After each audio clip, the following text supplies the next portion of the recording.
back again. I made a video before this one, and I don't ever plan these things out, so I had to talk a bunch, and then I just threw the damn thing in the garbage. But here's the gist of it. All them little kids that you used to see 20 years ago in Walmart screaming and losing their mind over something in line, and the mom got the lollipop and handed it to the kid, all those kids are adults now.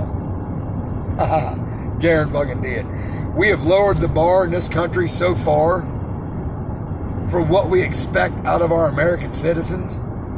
One great Democratic leader once said, "Ask not what your country can do for you, but what you can do for your country."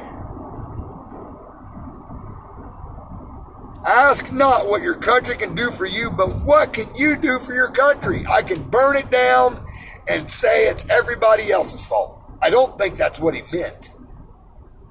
I don't think that's what he meant. So now the little kid that threw a fit and bit their mom and then got rewarded with a lollipop, well, them kids are old enough to throw Molotov cocktails now. Would you not agree? Did a good job there, Mom, Dad. Really hit it out of the park.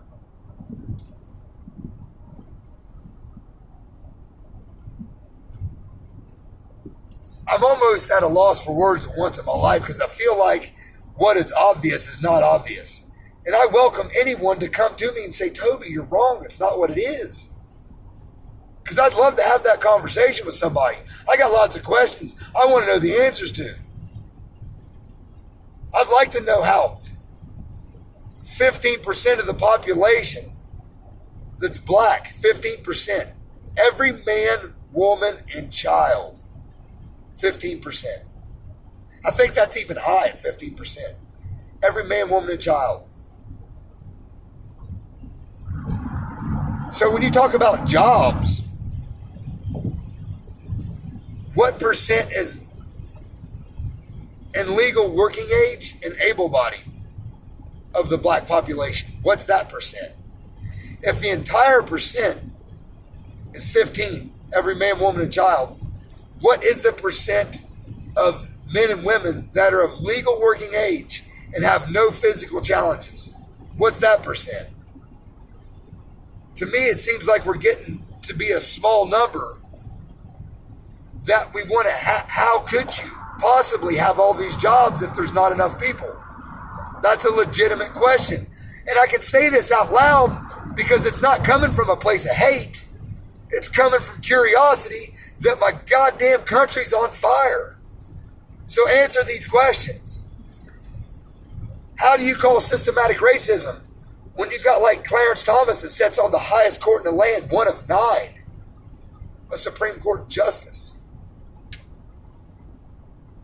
When you've had over 220 federal judges, mayors, district attorneys, lawyers, police officers, school teachers, not to mention all the athletes and actors. What are you talking about?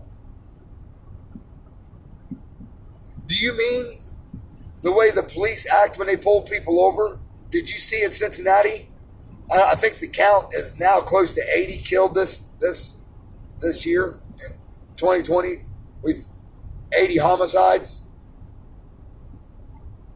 80 homicides. Cincinnati's about 8 by 6 miles. 8 miles by 6 miles. That's Cincinnati. It's fucking tiny. 80 people in that little area has been killed this year. And you wonder why the cops act fucked up when you're in these neighborhoods that are known for murder. We gotta wake up, man. Do black people really all over this country wake up and think, I'm gonna hope I don't get killed today? Because that's what they're saying. They're saying black people wake up afraid they're going to be murdered by the police daily. I don't believe that. And with all the black actors and athletes and lawyers and doctors and federal judges and teachers, and how is the system racist? I'll fucking wait on your answer. I'll be right here. So how about we raise the bar to be a good human being? So we got all these things for the cops to do. When are we going to say selling drugs on the corner is unacceptable? Fathering children, making women pregnant and running off is unacceptable. When are we going to start doing that? Killing each other because somebody called you a name is unacceptable. Whose fucking fault is that? Oh, wait.